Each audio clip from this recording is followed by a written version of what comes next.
man, how you doing? I'm doing a small little video here for you to see the Makiwara.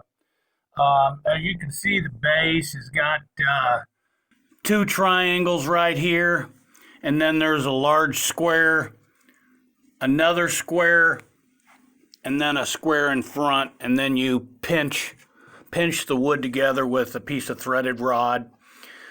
You can anchor it down to the ground, or you can use like what I've got. I've got a 2 by 2 feet by 4 feet piece of wood with some 2 by 4 underneath it, kind of like a frame, so you can move it around if you want.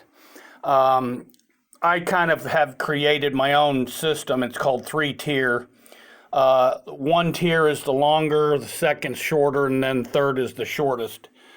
So you can pretty much customize how much flex you get on impact. And on the top of it, there's the old traditional wrap you can use on there. I've got a piece of leather in the front of it that I use, and I've got this impact area. And the impact area is usually right about to the chest, sternum, solar plex, xiphoid area. And so that's how I always practice, of course, with the first leading knuckles.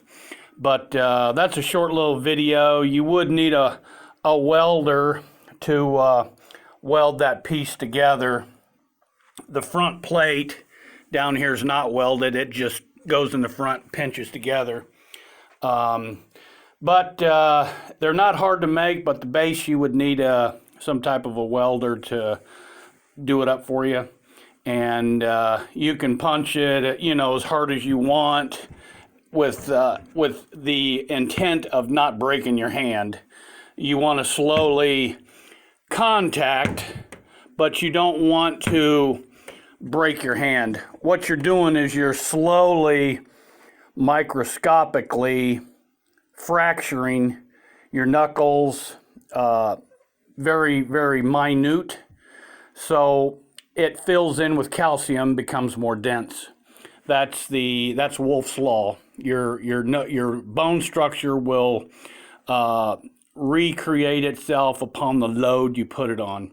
So if you're constantly hitting the Makiwara, you're not going to be able to come in here the first time and hit this 200 times, because you'll just end up ripping your skin or hurting your arm, your knuckles.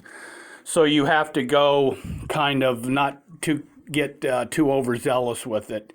It takes time, patience in order to develop bone structure in your hands, your feet, your shins, whatever you're using to condition. Same principle on how people break baseball bats with their shins. It's Wolff's Law. They've done this over a long period of time to where their shin bone is become a very dense weapon.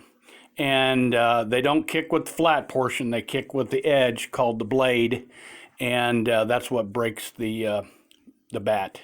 But I hope this helps out. I can give you any assistance if you need it. Just give me a holler.